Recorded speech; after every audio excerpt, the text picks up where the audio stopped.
I'm David Aragona, and this is the TimeformUS preview of the Grade 1 Kentucky Oaks, the feature race on Friday at Churchill Downs, race 11 on that 13-race card. This is the Philly counterpart to the Kentucky Derby, which will be run for the males on Saturday. But this race drew a field of 14 fillies that are going to match up, though that's likely to be reduced to 13 as we're going to have one scratch in this race. Let's throw up the entire field of fillies that was entered for this race. It's a very competitive affair. We've got 4 horses that are listed at single digits on the morning line, with 3 likely to vie for favoritism, those being the number 10 Malathot, who's 5-2 on the morning line, the slight favorite, over the number 6 Travel Column, and the number 12 Search Results, who are both listed at 3-1. That horse that I said that's probably going to be withdrawn from the race is the number 7 Ava's Grace. She was 50-1 on the morning line, likely to be a pace present in this race if she had gone, but her trainer Robertina Diodoro not really satisfied with her, so she's going to come out of this race, which will reduce it to a field of 13 runners. Before we get into the contenders in this race, let's take a look at the TimeformUS pace projector as we see the second half of the field there, with Search Results drawn towards the outside, and she is the 3-1 co-second choice. And with number 7 Ava's Grace coming out of this race, Search Results, the number 12, could inherit the early lead if her connections decide that they want her to be forwardly placed, because there's really no confirmed frontrunner left in this race without Ava's Grace in here. I suppose the number 8 Moraz could be forwardly placed, though she was leading in a pretty slow paced race last time out when she set the pace in the Santa Anita Oaks. The others that are behind her, they're all more stalker types, like the number 5 Past the Champagne, the number 6 Travel Column, and Malathot, the number 10, also showed up close to the pace, though I would imagine she'll be a little further back in mid-pack. So we'll have to see how this shakes out on the front end. You see that fast-paced characterization with that red bar. I'm not sure that's going to hold up with the number 7 Ava's Grace coming out of the race, so it could be a moderately paced race with a pretty compact field in the early going. Let's now move into the major contenders, and we're going to begin with that morning line favorite, the slight morning line favorite, the number 10 Malathot. And this filly, she's 4 for 4 in her career, has done nothing wrong so far. She's really handled every test. Her last couple of victories have come in graded stakes company. She did just make one start so far during her 3-year-old campaign, so this Kentucky Oaks will be her second start off the layoff. She won, though, her race off the layoff last time in the Grade 1 Ashland, and let's take a look at that victory when she just got up to be Past the Champagne, today's rival at Keeneland last time. That was going a mile and a 16th, and note when they go that mile and a 16th distance at Keeneland, there's a pretty short stretch run, just about a furlong to the wire, and Past the Champagne had gotten the jump on her. Malathot still had about a couple of lengths to make up at the 8th pole, but she makes a good late charge at Past the Champagne to just get past that filly as she gets to the finish line. Malathot already handled this mile and an 1/8 distance in the Grade 2 Demoiselle at the end of last year, so you know that she has the seasoning and the stamina to go this far. I think the big question for Malathot is how she's going to negotiate this big 13-horse field, given that she's a horse that can sometimes disengage a little bit early in her races. She's not always racing in the bridle. She often takes a lot of riding and aggressive handling to get into top gear. When she does hit top gear, she really finishes with a lot of power. I just wonder if in a larger field with a lot of traffic, if she's going to be able to get that unencumbered run that I think Todd Pletcher would like for her. So she's a major contender in this race, but if she's going to be the favorite as short as 5-2, I'd want to look for some better value.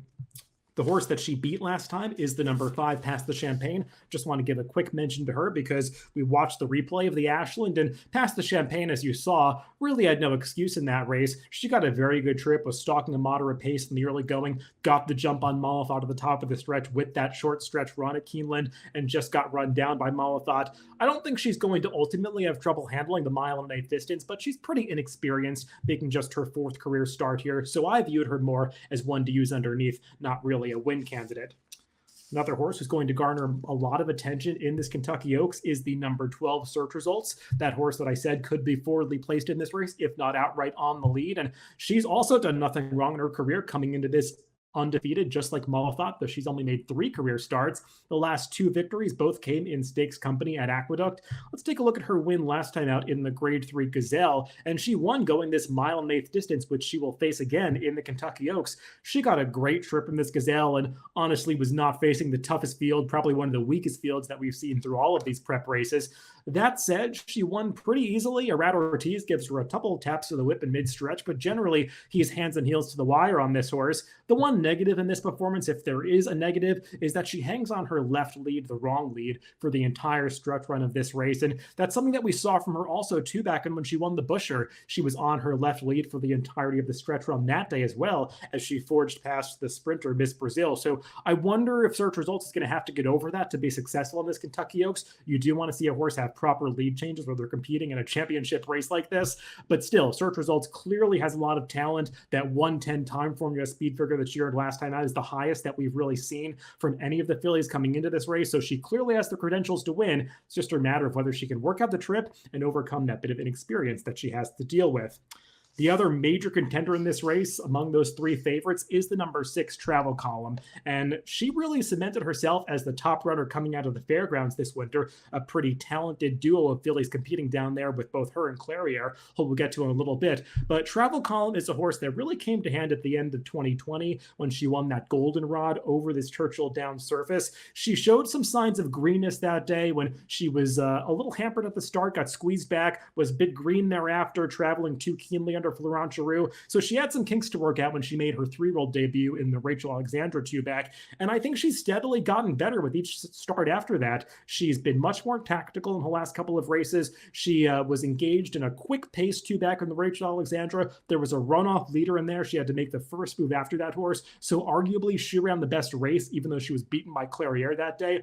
And last time out, I really liked her performance in the Fairgrounds Oaks. That was going a mile and a 16th, but she traveled in the bridle the entire way, was keen throughout, took over with ease in the stretch, and was just better than Clairiere on that occasion. And given the fact there's not a ton of speed signed on now in this Kentucky Oaks, I think she's going to get a great trip stalking the pace, probably in 3rd or 4th in the early going, and she's going to have no trouble handling the added distance based on pedigree because she's Bifrosted, who could go this far, and on the dam side, there's a ton of stamina breeding.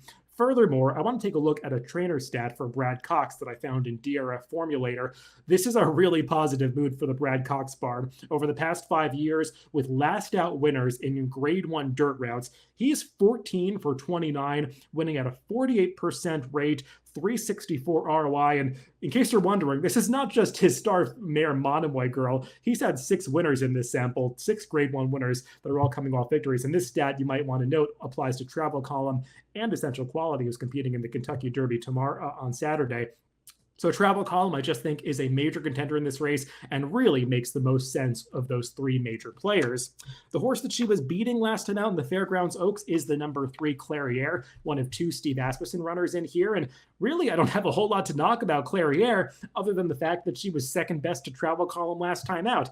You could say that the pace was more in Travel Column's favor in that Fairgrounds Oaks because they weren't going that quickly up front, and Clairiere was just grinding away at the back and was making up more ground than anybody else at the end of that race.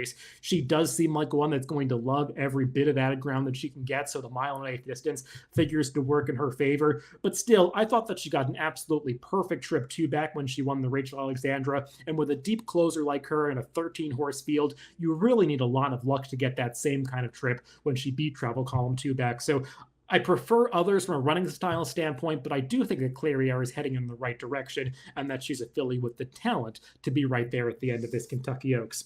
Some other horses that'll be bigger prices in this race include the other Steve Asmussen trained runner, the number 1 Paulines Pearl, and I just left this horse out of my top 4 picks, but she's right on the bubble for me. She's 20-1 on the morning line, and I think that's a big price on her. If she actually does go off that high, that's probably too high because she looked pretty good last time winning the Grade 3 Fantasy, the prep at Oaklawn. Let's take a look at her winning that race by a length, and she just seems like a daughter of Tapit that's slowly but surely been developing throughout the spring of her 3-year-old season, and I don't anticipate her having any trouble getting the 1.8 distance, even though her damn Hot Dixie chick was more of a sprinter. She apparently takes more after her sire Tapit as that steel gray color you see her have, and she's pulling away from a couple of fillies at the end of this race who are also supposed to be here. One of those was Ava's Grace, Coach, the 3rd place finisher in there. She's also in here, but will be a big price. I do think, though, from that Oaklawn route, Paulines Pearl is the horse that you want coming out of those races. The Fantasy did come up reasonably quick, a 105 TimeformUS speed figure. That's comparable to the numbers that Travel Column and Malathot have earned,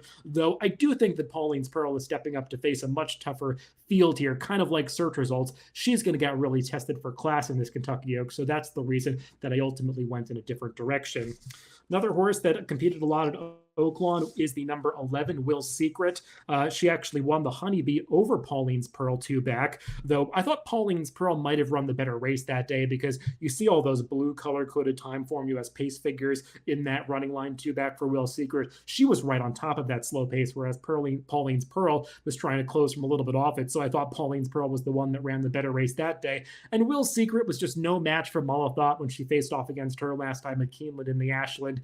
She did get a wide trip and was a little far back behind a moderate pace, but still, Malathot had a similar trip and was just better than her that day. So I would view Will Secret, like a lot of others, as the kind of horse that you want to use underneath more in trifectas and superfectas, not really as a win candidate in this Kentucky Oaks. One other horse to discuss that's been garnering a lot of attention just based on her workouts this week is the number 4, Crazy Beautiful, and she won the prep at Gulfstream Park for this Oaks. Let's take a look at her victory last time out when she won that Gulfstream Park Oaks, going a mile and a 16th. She is that gray filly moving 3 wide into the stretch, running down another horse that she's going to be facing off against today, Millefeuille, who's inside of her. I have not thought a whole lot of the 3-year-olds competing at Gulfstream Park this winter, particularly not the 3-year-old fillies.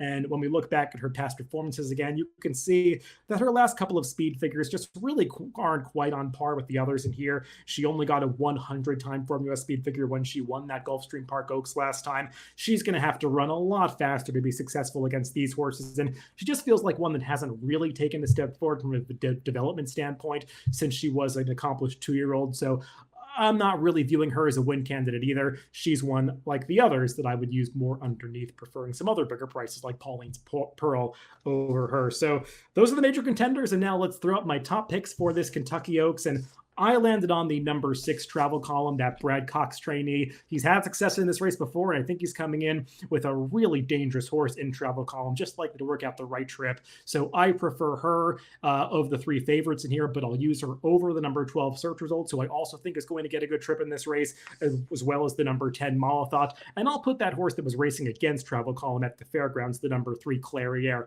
in there as well for third. So I'm really focusing on the 4 major players in here, but I do like Travel Column quite a bit as my top pick in the Kentucky Oaks on Friday at Churchill Downs.